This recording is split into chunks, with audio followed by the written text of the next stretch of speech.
हूँ। तो देखिए बीएससी सेकंड ईयर में जो हमारा टॉपिक चल रहा था वो चल रहा था ईथर्स, और ईथर्स में हमने जो इससे पहले वाले वीडियो में टॉपिक कंप्लीट किया था वो किया था हमने प्रिपरेशन मेथड ऑफ ईथर्स, और प्रिपरेशन मेथड से पहले हमने इंट्रोडक्शन देखा था, नॉमेनक्लेचर देखा था। तो अभी तक हम ईथर में नॉमेनक्लेचर कंप्लीट कर चुके हैं एंड प्रिपरेशन मेथड कंप्लीट कर चुके हैं। जब हमने ईथर का प्रिपरेशन कर लिया तो जब हमारे पास कोई कंपाउंड आ जाता है ऑर्गेनिक कंपाउंड, तो उसके बाद हमें क्या करना होता है, उसकी फिजिकल एंड केमिकल प्रॉपर्टीज का स्टडी है वो हमें करना पड़ता है। अब फिजिकल और केमिकल प्रॉपर्टीज की यदि हम बात करें तो फिजिकल प्रॉपर्टीज में ईथर में बहुत ज्यादा कुछ नहीं है, तो इसलिए मैं सेपरेट वीडियो ना बना के इसी वीडियो में थोड़ा सा अबाउट फिजिकल प्रॉपर्टीज का पहले डिस्कस कर देती हूँ, देन हम डिटेल में देखेंगे केमिकल प्रॉपर्टीज या फिर केमिकल रिएक्शंस ऑफ ईथर। तो पहले हम देख लेते हैं थोड़ा फिजिकल प्रॉपर्टीज के बारे में। तो फिजिकल प्रॉपर्टीज ऑफ ईथर की यदि मैं बात करूं तो फिजिकल प्रॉपर्टीज में देखिए हम किसकी बात करते हैं। सबसे पहला जो होता है वो हमारा फिजिकल स्टेट होता है, ठीक है।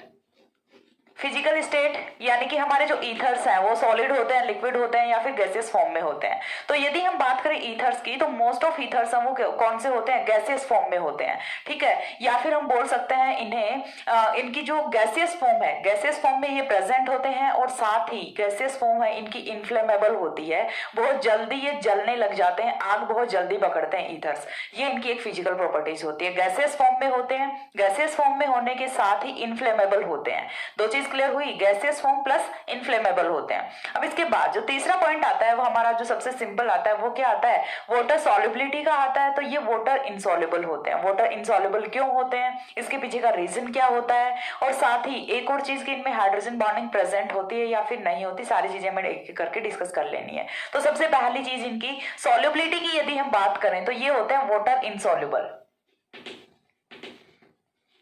सॉल्युबिलिटी की यदि बात करें तो इनसॉल्युबल होते हैं, ठीक है, इनसॉल्युबल होते हैं। लेकिन इसके लिए भी बाद में एक और वे होता है अपने पास कि हमें यदि इन्हें वाटर में सॉल्युबल करना है तो फिर कैसे कर सकते हैं। तो उसके लिए हम इनकी सॉल्युबिलिटी को इंक्रीज कर सकते हैं यदि हम ईथर्स और अल्कोहल्स को मिला दें। अब ईथर्स वो वाटर इनसॉल्युबल क्यों होते हैं, क्योंकि ईथर्स में देखिए कोई हाइड्रोजन बॉन्डिंग वो प्रेजेंट नहीं होती। ऑक्सीजन भले ही यहाँ पे मोर इलेक्ट्रोनेगेटिव एटम प्रेजेंट होता है। हम सिंपल सा ईथर का एग्जाम्पल है वो रख लेते हैं यहाँ से, मेथॉक्सीमेथेन।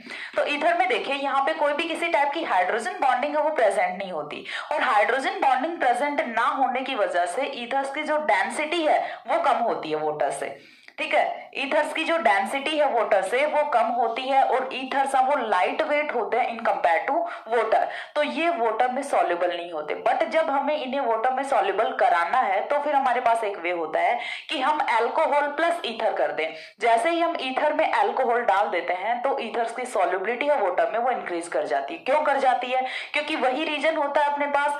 अल्कोहल्स में क्या होता है, अपना हाइड्रोजन बॉन्डिंग होती है, और हाइड्रोजन बॉन्डिंग होने की वजह से अल्कोहल्स हैं वो इजिली अपना वाटर में सॉल्युबल होते हैं। और जब अल्कोहल के साथ में कोई मिला हुआ है तो वो क्या करता है, वो भी ईथर में वो भी अपना जो वाटर है उसमें सॉल्युबल हो जाता है। यहाँ पे थोड़ा संगति का असर होता है, ठीक है। कोई खराब आदमी होता है तो उसके साथ रह के कोई खराब हो जाता है, कोई अच्छा होता है तो उसके साथ में रह के कोई अच्छा हो जाता है। ऐसे ही जो अपना अल्कोहल है वो वाटर सॉल्युबल होता है, ईथर है वो इनसॉल्युबल होता है। बट जब ईथर है वो अल्कोहल के साथ में होता है तो वो भी वाटर सॉल्युबल होता है। तो ये यहाँ से जो मेन कॉन्सेप्ट है वो होता है, ठीक है। तो वाटर इनसॉल्युबल होते हैं, बट जब हमें सॉल्युबल करना होता है वाटर में तो हम इनमें अल्कोहल को मिक्स कर देते हैं। इसके बाद इनकी जो ये जो होते हैं गैसियस फॉर्म में होते हैं, गैसियस फॉर्म में प्रेजेंट होते हैं। फिजिकल स्टेट है वो क्या होती है, गैसियस फॉर्म होती है, एंड साथ ही इनफ्लेमेबल होते हैं। इनफ्लेमेबल दैट मीन्स कि ये आग बहुत जल्दी पकड़ते हैं, इनकी रिएक्टिविटी वो बहुत फास्टर होती है। यदि हम इन्हें एयर में ऐसे ही खुला छोड़ दें तो ये क्या करेंगे, आग पकड़ जाते हैं जल्दी ही। तो ये होता है ईथर्स का केस। इसके बाद हाँ, हाइड्रोजन बॉन्डिंग। हाइड्रोजन बॉन्डिंग की यदि हम बात करें तो हाइड्रोजन बॉन्डिंग है वो यहाँ पे एब्सेंट होती है, ठीक है। हाइड्रोजन बॉन्डिंग एब्सेंट, और हाइड्रोजन बॉन्डिंग एब्सेंट होती है तो हाइड्रोजन बॉन्डिंग जिन जिन भी जो फैक्टर्स को अफेक्ट करती है वो सारे फैक्टर्स हम वो भी यहाँ पे एब्सेंट ही होने वाले हैं। लाइक अपना सॉल्युबिलिटी हो गया, या फिर मेल्टिंग पॉइंट, बॉइलिंग पॉइंट हो गया। मेल्टिंग पॉइंट, बॉइलिंग पॉइंट को हाइड्रोजन बॉन्डिंग वो किस टाइप से अफेक्ट करती है, जैसे जैसे हाइड्रोजन बॉन्डिंग इंक्रीज होता है तो मेल्टिंग एंड बॉइलिंग पॉइंट है वो भी इंक्रीज करते हैं। तो यदि हम बात करें सेम कार्बन नंबर के साथ ईथर और सेम कार्बन नंबर के साथ अल्कोहल की, सपोज दैट हमने यहाँ पे एक एग्जाम्पल रख लिया CH3OCH3, ठीक है, ये हमारा कोई ईथर हो गया। ये अपना कौन सा होता है, मेथॉक्सीमेथेन होता है। यहाँ पे नंबर ऑफ कार्बन है वो कितना है, 2 है। ठीक है, साथ ही हमने एक और एग्जांपल रख लिया, वो हमने रखा है CH3CH2OH। ठीक है, यदि हम देखें तो केमिकल फॉर्मूला है दोनों का इक्वल है। साथ ही नंबर ऑफ कार्बन्स है, हमें सिर्फ फोकस कहां पे करना है, नंबर ऑफ कार्बन्स पे करना है। Number of carbons 2, number of carbons 2, both have equal number of carbons, लेकिन इनके जो मेल्टिंग पॉइंट और बॉइलिंग पॉइंट है वो यहाँ पे काफी डिफरेंस होता है। Reason behind this hydrogen bonding, क्यों, क्योंकि ये अपना अल्कोहल का केस है, ये अपना ईथर का केस है। ये अपना ईथर का केस है एंड ये अपना अल्कोहल का केस है। अल्कोहल में क्या होता है, हाइड्रोजन बॉन्डिंग प्रेजेंट होती है, बट यहाँ पे हाइड्रोजन बॉन्डिंग क्या होती है, एब्सेंट होती है। हाइड्रोजन बॉन्डिंग एब्सेंट है तो melting point and boiling point है, melting point and boiling point है वो कंपैरेटिवली यहाँ से क्या होते हैं, कम होते हैं। ठीक है, बट यहाँ पे मेल्टिंग पॉइंट और बॉइलिंग पॉइंट है वो कंपैरेटिवली क्या होते हैं, ज्यादा होते हैं। ठीक है, तो ये चीज क्लियर हुई यहाँ से कि मेल्टिंग पॉइंट और बॉइलिंग पॉइंट को अफेक्ट कौन करता है, हाइड्रोजन बॉन्डिंग करती है। हाइड्रोजन बॉन्डिंग जहां कहीं पे भी प्रेजेंट होती है तो वहां पे मेल्टिंग पॉइंट और बॉइलिंग पॉइंट है वो भी इंक्रीज कर जाते हैं, लेकिन जहां पे हाइड्रोजन बॉन्डिंग एब्सेंट होती है वहां पे मेल्टिंग पॉइंट और बॉइलिंग पॉइंट है वो भी डिक्रीज कर जाते हैं। तो सॉल्युबिलिटी का फैक्टर देख लिया हमने, यहाँ से मेल्टिंग पॉइंट बॉइलिंग पॉइंट देख लिया, और साथ ही हमने यहाँ से देख लिया हाइड्रोजन बॉन्डिंग का देख लिया, इन्फ्लेमेबल होते हैं ये चीज भी देख ली, और इनकी सॉल्युबिलिटी को इंक्रीज कैसे किया जा सकता है वो चीज भी देखी। साथ ही मैंने बताया कि जो डेंसिटी होती है ईथर्स की वो काफी कम होती है in compare to water, in compare to alcohol. ठीक है, तो ये था इनका फिजिकल प्रॉपर्टीज के बारे में। इसके बाद जो हम डिस्कस करने वाले हैं वो हम करेंगे about chemical properties. Physical properties के बारे में बहुत ज्यादा नहीं था, यहाँ से डायरेक्ट क्वेश्चन है वो नहीं पूछे जाते, इसीलिए मैंने पूरा बहुत ज्यादा डिटेल में नहीं बताया। जो सफिशियंट है, इनफ इन्फॉर्मेशन है वो मैंने आपको बता दी ताकि आपको थोड़ा सा आइडिया लगे कि हाँ इनकी फिजिकल प्रॉपर्टीज में ऐसा कुछ होता है, ईथर्स का जो फिजिकली बिहेवियर है वो कुछ ऐसा होता है। अबाउट इसके बाद हमें क्या देखना है, केमिकल रिएक्शंस देखनी है जो कि इंपॉर्टेंट है, यहाँ से क्वेश्चंस है वो पूछे जाते हैं, तो वो हम बिल्कुल डिटेल में पढ़ने वाले हैं। तो एक बार जो यहाँ पे कुछ कुछ लिखा हुआ है थोड़ा बहुत इसका स्क्रीनशॉट ले लो, देन हम डिस्कस करते हैं केमिकल प्रॉपर्टीज ऑफ ईथर्स। हो गया। इसके बाद देखिए हम डिस्कस करते हैं अबाउट केमिकल प्रॉपर्टीज। तो केमिकल प्रॉपर्टीज ऑफ ईथर की यदि हम बात करें तो यहाँ पे ईथर है वो टोटल 4 टाइप की रिएक्शंस देता है। जैसे हमने अल्कोहल्स में देखा, डिफरेंट डिफरेंट जो ग्रुप्स होते हैं उनकी प्रेजेंस या फिर डिफरेंट डिफरेंट जो kind of breakage of bond होता है उसकी वजह से कोई भी ऑर्गेनिक कंपाउंड है वो डिफरेंट टाइप की रिएक्शन है वो शो करता है। तो इसी टाइप से यदि हम ईथर की बात करें तो ईथर अपना 4 टाइप की रिएक्शन है वो शो करता है। वो 4 टाइप की रिएक्शन है वो कौन कौन सी होती है वो सारी चीजें हमें देखनी है। उसके लिए पहले हम यहाँ पे लिख लेते हैं ईथर का कोई भी जनरल सा फॉर्मूला है वो मैं यहाँ पे लिख देती हूँ। तो ईथर है उसका सबसे सिंपलेस्ट एग्जांपल है वो हम यहाँ से क्या ले सकते हैं, CH2R, CH2R। ये हमने कोई भी सिंपल ईथर है वो अपना लिख लिया है। अब यहीं से देखिए आपको फाइंड आउट करना है कि कौन कौन से टाइप की रिएक्शंस हैं वो यहाँ पे पॉसिबल हो सकती है, तो वो चीजें हम यहाँ पे डिस्कस करनी है। तो जो सबसे फर्स्ट टाइप की रिएक्शंस हैं वो यहाँ पे कौन सी होती है, एल्किल ग्रुप पे सब्स्टिट्यूशन रिएक्शंस होती है। एल्किल ग्रुप पे सब्स्टिट्यूशन रिएक्शंस वो कैसे होती है, तो यहाँ से देखिए ये वाला अपना क्या है, ऑक्सीजन है। ऑक्सीजन के साथ जो कोई भी फंक्शनल ग्रुप होता है उसके साथ में जो लगा हुआ कार्बन होता है उसे हम क्या बोलते हैं, अल्फा कार्बन एटम बोलते हैं। तो यहाँ से इधर से ये वाला अल्फा कार्बन एटम है तो ये वाला कौन सा हो जाएगा, अल्फा डैश हो जाएगा। एक साइड चेन को यदि हम अल्फा कंसीडर कर रहे हैं तो दूसरी को हम डैश फॉर्म में कंसीडर कर लेते हैं। तो यहाँ से ये वाला कार्बन अपना अल्फा है तो ये वाला कौन सा हो जाता है, अल्फा डैश कार्बन हो जाता है। तो यहाँ से बेसिकली होता क्या है कि यहाँ पे ये जो अल्फा कार्बन या फिर अल्फा डैश कार्बन होता है, कोई भी हो, दोनों की नेचर वो बिल्कुल एग्जैक्ट सिमिलर है। तो दोनों में से कोई भी कार्बन हो, इन पे प्रेजेंट जो हाइड्रोजन है उनका हम सब्स्टिट्यूशन कर सकते हैं। और सब्स्टिट्यूशन है वो हम बेसिकली किससे करते हैं, हेलोजन से करते हैं। तो हेलोजिनेशन रिएक्शन है वो यहाँ पे पॉसिबल होती है। और हेलोजिनेशन रिएक्शन में देखिए यहाँ से होता है क्या कि ये वाले जो हाइड्रोजन हैं इस वाले कार्बन पे और इस वाले कार्बन पे दोनों जो कार्बन पे हाइड्रोजन प्रेजेंट है इनका सब्स्टिट्यूशन होता है बाय हेलोजेंस। और हेलोजेंस कौन कौन से कंसीडर करते हैं हम, क्लोरीन एंड ब्रोमीन। बेसिकली हम हेलोजेंस की जो भी रिएक्शंस कराते हैं उनमें chlorine and bromine he consider करते हैं। और क्यों करते हैं, आयोडीन और फ्लोरीन को कंसीडर क्यों नहीं करते, तो ये वाली जो सारी चीजें हैं ये मैं ऑलरेडी डिस्कस कर चुकी हूँ प्रीवियस वीडियोस में। ठीक है, तो यदि आप पहले से वो वाली वीडियोस देख के आ रहे हैं तो फिर आपको यहाँ पे कोई भी डाउट है वो नहीं आना चाहिए। तो देखिए जो सबसे फर्स्ट टाइप की रिएक्शंस हैं वो यहाँ पे क्या होती है, एल्किल ग्रुप सब्स्टिट्यूशन रिएक्शन। ठीक है, एल्किल ग्रुप की जो सब्स्टिट्यूशन रिएक्शंस हैं वो यहाँ पे होती है, alkyl group substitution reactions.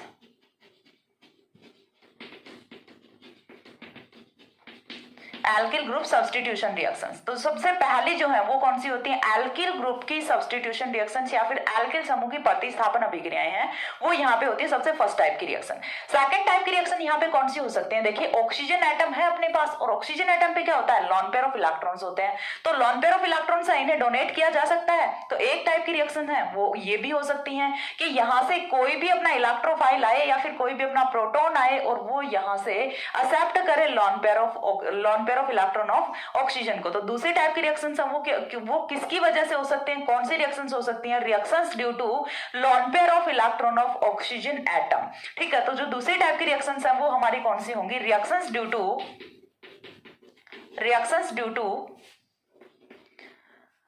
Lawn pair of oxygen atom.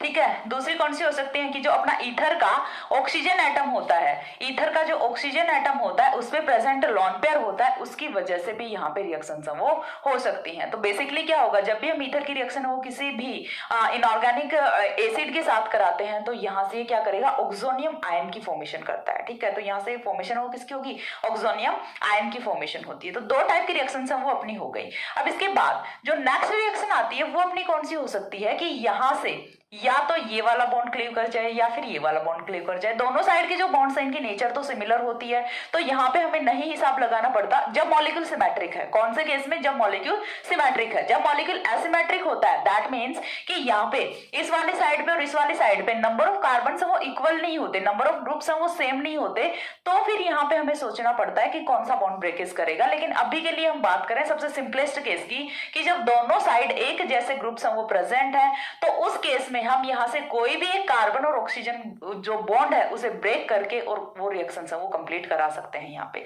तो जो थर्ड टाइप ऑफ रिएक्शन है वो यहाँ से क्या होता है, reactions due to CO bond cleavage. ठीक है, यानी कि यहाँ से कार्बन और ऑक्सीजन के बीच का बॉन्ड क्लीव कर जाए, किधर से भी कर सकता है, कोई भी साइड से कार्बन और ऑक्सीजन के बीच का बॉन्ड है वो क्लीव कर सकता है। तो कार्बन और ऑक्सीजन के बीच का बॉन्ड क्लीव करने से यहाँ पे कौन सी टाइप की रिएक्शंस होती हैं, एक टाइप की रिएक्शंस अपनी ये भी होते हैं। इनमें अपनी जो जस्ट लाइक अपना हाइड्रोलिसिस रिएक्शन हो जाएगी, रिडक्शन रिएक्शन हो जाएगी, ऐसे करके कुछ रिएक्शंस हैं जो कि हम डिटेल में पढ़ने वाले हैं आगे। एक बार के लिए मैं सिर्फ समरी बता रही हूँ यहाँ पे कि कौन कौन सी टाइप की रिएक्शंस हैं वो पॉसिबल हो सकती हैं। आफ्टर दैट कुछ जो रिएक्शंस हैं वो इन तीनों से थोड़ी डिफरेंट टाइप की रिएक्शंस होती हैं, तो उन्हें हम कंसीडर कर लेते हैं अदर रिएक्शंस में। ठीक है, उन्हें हम कंसीडर कर लेते हैं अदर रिएक्शंस में। तो टोटल यहाँ पे 4 टाइप ऑफ रिएक्शंस होती हैं। सबसे पहले यहाँ पे होती है एल्किल ग्रुप पे सब्स्टिट्यूशन रिएक्शन, दूसरी होती है यहाँ पे लॉन पेयर पे रिएक्शन, थर्ड होती है यहाँ पे CO बॉन्ड क्लीवेज की वजह से होने वाले रिएक्शन, एंड फोर्थ होती है अदर रिएक्शंस। तो आई थिंक इन रिएक्शंस का जो अपना क्लासिफिकेशन है इसमें किसी को कोई प्रॉब्लम नहीं होनी चाहिए, क्योंकि मैंने आपके सामने ईथर को रखा है, देन इसी में से आपको बताया है कि कौन कौन किस टाइप के रिएक्शंस हैं वो पॉसिबल यहाँ से हो सकती हैं। तो अब हम एक एक करके सभी रिएक्शंस को यहाँ पे डिटेल में डिस्कस वो करने वाले हैं। तो जो सबसे पहली वाली रिएक्शन है, सबसे पहले हम उसी को कंसीडर करते हैं एल्किल ग्रुप सब्स्टिट्यूशन रिएक्शन। तो जो सबसे पहली रिएक्शन है वो हम डिस्कस करेंगे एल्किल ग्रुप सब्स्टिट्यूशन रिएक्शन। तो बाकी की जो 3 रिमेनिंग रिएक्शंस हैं इन्हें एक बार के लिए मैं रब कर रही हूँ, इन्हें हम धीरे धीरे करके सभी को एक्सप्लेन कर लेते हैं। तो जो सबसे पहली रिएक्शन आती है अपनी वो आती है एल्किल ग्रुप सब्स्टिट्यूशन रिएक्शन या फिर reactions due to alkyl group substitution. ठीक है, ये भी हम इन्हें बोल सकते हैं। और इसमें जो सबसे पहली रिएक्शन है वो अपनी कौन सी आती है, हैलोजिनेशन रिएक्शन आती है। First reaction is a halogenation reaction. ए से कर दूं मैं इसे, हैलोजिनेशन। ठीक है, हैलोजिनेशन रिएक्शन। हैलोजिनेशन का सीधा सा मतलब क्या होता है कि कहीं से भी हमें हाइड्रोजन का सब्स्टिट्यूशन है वो किससे कर देना है, हैलोजन से कर देना है। तो ये अपनी क्या हो जाती है, हैलोजिनेशन रिएक्शन हो जाती है। अब हैलोजिनेशन रिएक्शन में हम करेंगे क्या, तो सबसे पहली चीज हमें क्या रखना है, यहाँ पे ईथर रखना है। लेकिन ईथर की जब हम हैलोजिनेशन रिएक्शन की बात करें तो ये कहाँ से हो रहा है, जो अपना कार्बन है वहां से सब्स्टिट्यूशन रिएक्शन हो रही है। तो जो हैलोजिनेशन रिएक्शन है वो 2 टाइप से होगी यहाँ पे। कौन कौन सी, एक तो डार्क रिएक्शन होगी, एक लाइट रिएक्शन होगी। यानी कि जब हम अंधेरे में रिएक्शन कराते हैं तो यहाँ से प्रोडक्ट है वो कुछ डिफरेंट ऑब्टेन होता है, एंड जब हम यहाँ से सनलाइट में या फिर कोई भी यूवी लाइट वगैरह होती है, लाइट के प्रेजेंस में रिएक्शन कराते हैं तो यहाँ से डिफरेंट काइंड ऑफ प्रोडक्ट है वो हमें ऑब्टेन होता है। तो एक तो अपनी लाइट रिएक्शन होती है, दूसरी अपनी डार्क रिएक्शन होती है। तो डार्क रिएक्शन और लाइट रिएक्शन दोनों का ही जो प्रोडक्ट है वो यहाँ से डिफरेंट हमें ऑब्टेन होता है। तो दोनों का प्रोडक्ट है वो हम एक एक करके देख लेते हैं। तो जो सबसे पहली वाली रिएक्शन है वो हम यहाँ पे देख रहे हैं डार्क रिएक्शन। ठीक है, मैंने बताया कि दो टाइप से रिएक्शन है वो अपनी होगी, डार्क रिएक्शन होगी एंड लाइट रिएक्शन होगी। तो डार्क रिएक्शन की यदि हम बात करें तो डार्क रिएक्शन के लिए देखिए, सबसे पहले मैं यहाँ पे रख लेती हूँ एग्जाम्पल रख लेती हूँ इथॉक्सी एथेन का, CH3CH2O CH3CH2। ठीक है, ये मैंने कोई भी सिंपल सा एग्जाम्पल है ये रख लिया। ये अपना क्या होता है, एथॉक्सी एथेन होता है, एथॉक्सी एथेन होता है। नोमेनक्लेचर ऑलरेडी करा चुकी हूं तो नोमेनक्लेचर में आई थिंक किसी को कोई प्रॉब्लम नहीं होनी चाहिए। तो ये अपना हो गया ethoxy ethane, CH3CH2O CH2CH3, ethoxy ethane हो गया। जब हम एथॉक्सी एथेन की रिएक्शन है वो कराते हैं X2 के साथ में, X2 अपना क्या होता है, हेलोजन का मॉलिक्यूल होता है। X2 के साथ में जब हम रिएक्शन कराते हैं तो यहां से जो फॉर्मेशन है प्रोडक्ट की वो क्या होता है, देखिए CH3CH2O CHX CH3।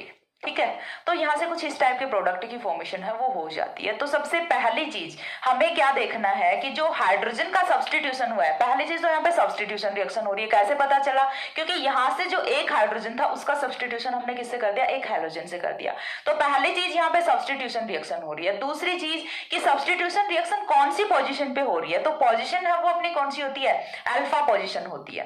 पोजिशन अपनी कौन सी है, अल्फा पोजिशन पे यहाँ पे हाइड्रोजन का सब्स्टिट्यूशन है वो हैलोजन कर देता है, देन यहां से प्रोडक्ट है वो ऑब्टेन होता है। कोई भी एक साइड की पोजीशन पे होगा, दोनों पोजीशंस पे नहीं होगा। यही डिफरेंस होता है डार्क रिएक्शन और लाइट रिएक्शन में। ठीक है, प्रोडक्ट का जो डिफरेंस होता है वही होता है।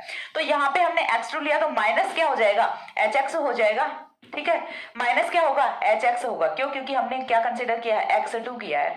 X2 तो जब हम इसे क्लीव करेंगे तो X पॉजिटिव X नेगेटिव बनेगा। यहां से कौन आ रहा है, H पॉजिटिव बाहर आ रहा है। H positive X negative reaction करके HX की फॉर्मेशन करेंगे। X पॉजिटिव है वो C नेगेटिव के साथ जुड़ के CHX की फॉर्मेशन है वो कर लेता है। देन हम सेकंड स्टेप में अगेन यही रिएक्शन कराते हैं, अगेन एक और मॉलिक्यूल डालते हैं तो एक HX का मॉलिक्यूल एलिमिनेट करता है एंड फॉर्मेशन होती है CH3CHXO CHX CH3। ठीक है, तो यहां से क्या होता है अपना कि इस बारी अल्फा एंड अल्फा डैश दोनों पोजीशंस पे एक बार जब यहां से अल्फा कार्बन से हाइड्रोजन का सब्स्टिट्यूशन हो गया तो उसके बाद सेम कार्बन से हाइड्रोजन का सब्स्टिट्यूशन नहीं होगा इन द डार्क रिएक्शन। जो दूसरी साइड का अल्फा हाइड्रोजन है वहीं से पहले जो अपना हाइड्रोजन है उसका सब्स्टिट्यूशन होगा। इसके बाद जो जैसे जैसे हम आगे रिएक्शंस कराते जाएंगे तो फिर से इस वाले हाइड्रोजन का होगा, देन इस वाले हाइड्रोजन का सब्स्टिट्यूशन है वो यहां से होता है। ऐसा नहीं होता कि पहले एक कार्बन के दोनों हाइड्रोजन का सब्स्टिट्यूशन हो गया उसके बाद दूसरे कार्बन के दोनों हाइड्रोजन का सब्स्टिट्यूशन हो गया, ऐसा नहीं होता। ठीक है, एक बार एक पोजीशन पे हाइड्रोजन का सब्स्टिट्यूशन होता है, देन दूसरी पोजीशन पे हाइड्रोजन का सब्स्टिट्यूशन है वो यहाँ पे हमें ऑब्टेन होता है। ठीक है, तो यहाँ से इस टाइप से हमें प्रोडक्ट की फॉर्मेशन है वो ऑब्टेन हो जाती है। इसके बाद जो दूसरी रिएक्शन आती है अपनी वो आती है लाइट रिएक्शन। तो लाइट रिएक्शन में देखिए यहाँ से क्या होता है, बेसिकली सेकंड टाइप जो रिएक्शन है वो अपनी आती है लाइट रिएक्शन। तो लाइट रिएक्शन में क्या करना होता है, अगेन हम सेम ही जो यहाँ से रिएक्टेंट है वो रख लेते हैं CH2CH3CH2O CH2CH3। ठीक है, देन हमें क्या करना होता है, इसकी रिएक्शन है वो किसके साथ करानी है, क्लोरीन के साथ करा देते हैं। X2 यहाँ पे X अपना क्या हो सकता है, क्लोरीन या फिर ब्रोमीन हो सकता है। ठीक है, X है वो अपना क्या होता है, क्लोरीन या फिर ब्रोमीन होता है। जब हम हेलोजिनेशन करा रहे हैं तो जब हम क्लोरीन कंसीडर कर रहे हैं तो ये रिएक्शन है ये स्पेसिफिकली कौन सी हो जाएगी, क्लोरीनेशन हो जाएगी। जब हम ब्रोमीन ले रहे हैं तो ये कौन सी हो जाएगी, ब्रोमिनेशन रिएक्शन है वो हो जाती है। तो इस बारी हम यहाँ पे स्पेसिफिक मेंशन कर रहे हैं कि हमने यहाँ पे क्लोरीन लिया हुआ है और क्लोरीन की रिएक्शन है वो हम किसकी प्रेजेंस में करा रहे हैं, HNU का मतलब क्या होता है यहाँ पे कि लाइट की प्रेजेंस में जो हमारी रिएक्शन है वो चल रही है। तो यहाँ से रिएक्शन का प्रोडक्ट है वो क्या होगा, देखिए तो यहां से देखिए रिएक्शन का प्रोडक्ट है वो यहाँ पे क्या होने वाला है कि जब हम लाइट की प्रेजेंस में रिएक्शन कराते हैं, पहली वाली रिएक्शन है वो हमने देखी थी डार्क रिएक्शन। तो डार्क रिएक्शन और लाइट रिएक्शन में डिफरेंस कहां से आता है वो चीज आपको यहाँ पे पता चलेगी। तो जब हम लाइट की प्रेजेंस में रिएक्शन कराते हैं तो यहाँ से ये वाले 3 हाइड्रोजन, यहाँ से ये वाले 2 हाइड्रोजन, 5 हाइड्रोजन प्लस 5 हाइड्रोजन, सारे के सारे जो 10 हाइड्रोजन है सभी का सब्स्टिट्यूशन कर देता है कौन, क्लोरीन। तो यहाँ पे हमें क्लोरीन है वो कितने लेने पड़ेंगे, 10 क्लोरीन के मॉलिक्यूल्स वो हमें यहाँ पे कंसिडर करने होते हैं। और देन रिएक्शन का प्रोडक्ट है वो यहाँ से क्या होता है Cl3C। ठीक है, पहले यहाँ पे क्या था CH3 था, इस बार क्या आ गया Cl3 आ गया, यानी कि तीनों हाइड्रोजन का सब्स्टिट्यूशन है वो किससे हो चुका है, यहाँ पे क्लोरीन से हो चुका है। देन क्या आएगा अपना CCl2 आएगा, यानी कि जो सेकंड कार्बन पे अपने 2 हाइड्रोजन थे उनकी जगह पे भी कौन आ गया, क्लोरीन आ गया। देन आगे सिमिलर ही दूसरे वाले जो कार्बन है उनपे भी क्लोरीन का सब्स्टिट्यूशन है वो हो चुका होता है। तो यहां से हमारा फॉर्म होता है पर क्लोरो डाइएथिल ईथर, पर क्लोरो डाइएथिल ईथर की फॉर्मेशन होती है। प्लस देखिए जब हमने 10Cl2 लिए हैं तो 10Cl जो नेगेटिव है वो तो यहाँ पे सब्स्टिट्यूट कर चुके हैं, सॉरी 10Cl जो पॉजिटिव है वो तो यहाँ पे सब्स्टिट्यूट कर चुके हैं, और साथ में बचा कौन, 10 हाइड्रोजन बचे प्लस साथ में 10Cl नेगेटिव बचे, तो कौन बनेगा 10HCl के मॉलिक्यूल्स हैं वो भी हमें यहाँ से ऑब्टेन होते हैं। अब जो लाइट की प्रेजेंस में क्लोरीन जो रिएक्शन देता है तो ये रिएक्शन कौन से टाइप की होती है, चैन रिएक्शन होती है। चैन रिएक्शन आप बीएससी फर्स्ट ईयर की यदि ऑर्गेनिक पढ़ी है आपने तो आपको चैन रिएक्शन का थोड़ा सा आइडिया होता है कि चैन रिएक्शन में क्या होता है, फ्री रेडिकल्स फॉर्म होते हैं, एक फ्री रेडिकल बन गया वो दूसरे को अपनी एनर्जी का ट्रांसफर करके उसे भी फ्री रेडिकल में कन्वर्ट कर देता है। इस टाइप से चैन रिएक्शन है वो चलती रहती है। ठीक है, यानी चैन रिएक्शन क्या होती है, वो वाली रिएक्शन जो कि मोर देन 1 स्टेप में कंप्लीट होती है, जो एक या फिर दो से ज्यादा स्टेप्स में कंप्लीट होती है, उसी को हम क्या बोलते हैं, चैन रिएक्शन बोलते हैं। तो यहाँ पे जो अपनी लाइट की प्रेजेंस में होती है वो चैन रिएक्शन होती है, एंड चैन रिएक्शन का प्रोडक्ट है वो यहाँ से पर क्लोरो डाइएथिल ईथर की फॉर्मेशन होती है। देन यहाँ से हमारा कौन सा बना था, अल्फा अल्फा डैश। ठीक है, एक को हमने कंसिडर किया अल्फा, तो दूसरी पोजीशन कौन सी होगी, अल्फा डैश होगी। तो यहाँ से जो हमारा प्रोडक्ट बन रहा है वो है अपना alpha alpha dash dihalo, 2 halogen है, डाइएथिल ईथर। ठीक है, चीज क्लियर हो रही है। अल्फा अल्फा डैश, अल्फा और अल्फा डैश दोनों पोजीशंस पे 2 हेलोजेंस प्रेजेंट है, alpha alpha dash dihalo diethyl ether की यहाँ से फॉर्मेशन होती है। तो यहाँ से आपको डायरेक्टली नहीं पूछा जाएगा। ठीक है, क्वेश्चन वो इतने डायरेक्ट नहीं आते कि आपसे पूछ लिया जाए अल्किल ग्रुप सब्स्टिट्यूशन रिएक्शन पे शॉर्ट नोट बताइए, ऐसे क्वेश्चन वो नहीं पूछे जाएंगे। तो फिर आपसे कैसे पूछा जाएगा, how will you prepare alpha alpha dash dichloroethyl ether from ethoxy ethane. ठीक है, या फिर आपसे डायरेक्टली पूछ लिया जाएगा कि give the preparation of alpha alpha dash dihalo diethyl ether, या फिर give the preparation of perchloro diethyl ether. ऐसे करके कुछ क्वेश्चन वो पूछे जाएंगे कि तुम ये वाला कंपाउंड है इसकी फॉर्मेशन कैसे करोगे, इसे कैसे बनाओगे। ठीक है, तो आपको एक कंपाउंड याद रखना है, कंपाउंड कौन सी रिएक्शन से बन रहा है वो रिएक्शन आपको याद रखनी है। डायरेक्टली क्वेश्चन वो नहीं पूछे जाते, इतने डायरेक्ट क्वेश्चन वो आजकल नहीं पूछे जाते एग्जाम में। तो क्वेश्चन का टाइप क्या होने वाला है वो चीज भी मैंने आपको बता दिया कि किस टाइप से यहाँ पे क्वेश्चन वो पूछे जा सकते हैं। या फिर यहाँ से आपको क्या दिया जाएगा, complete the following reactions. Complete the following reactions में आपको क्या दिया जाएगा कि यदि एरो पे ओनली X2 लिखा हुआ है या फिर Cl2 लिखा हुआ है या फिर Br2 लिखा हुआ है तो फिर आपको प्रोडक्ट है वो कुछ इस टाइप से फॉर्म करने हैं। लेकिन यदि एरो पे कोई भी X2 Cl2 या फिर Br2 इनमें से कोई एक लिखा हुआ है और साथ में HNu या फिर सनलाइट लिखा हुआ है, ठीक है, HNu या फिर क्या लिखा हुआ है, सनलाइट लिखा हुआ है, सनलाइट लिखा हुआ है, तो उस केस में आपको पर क्लोरो डाइएथिल ईथर की फॉर्मेशन करनी होती है। तो दोनों की जो रिएक्शन कंडीशन है सिर्फ उसी पे डिफरेंस आता है, बाकी कोई डिफरेंस नहीं है। आपको नहीं लिख के दिया जाएगा डार्क रिएक्शन लाइट रिएक्शन, तो आपको आइडिया लगाना है कि डार्क रिएक्शन कब होगी, जब यहाँ पे एरो पे ओनली हेलोजन लिखा हुआ है, साथ में कोई भी सनलाइट या फिर HNu नहीं लिखा हुआ। लाइट रिएक्शन कब होगी, जब हेलोजन के साथ में HNu या फिर सनलाइट आपको लिख के दिया जाता है, उस वाले केस में ये लाइट रिएक्शन होती है। तो रिएक्शन का टाइप, रिएक्शन का प्रोडक्ट, रिएक्शन का क्वेश्चन टाइप है, सारी चीजें मैंने आपको यहाँ से बता दी हैं। तो ये थी अपनी पहली रिएक्शन एल्किल की सब्स्टिट्यूशन रिएक्शन या फिर हमारी हैलोजिनेशन रिएक्शन। इसके बाद जो सेकंड टाइप ऑफ रिएक्शन है वो हम डिस्कस करते हैं, तब तक एक बार इसका स्क्रीनशॉट ले लो। हो गया? तो इसके बाद देखिए इस वाले वीडियो में हमने एक टाइप ऑफ रिएक्शन है वो कंप्लीट कर लिया। इसके बाद जो सेकंड टाइप ऑफ रिएक्शन है वो मैं नेक्स्ट वीडियो में एक्सप्लेन करूंगी। तब तक के लिए सी या, have a good day, thanks for watching.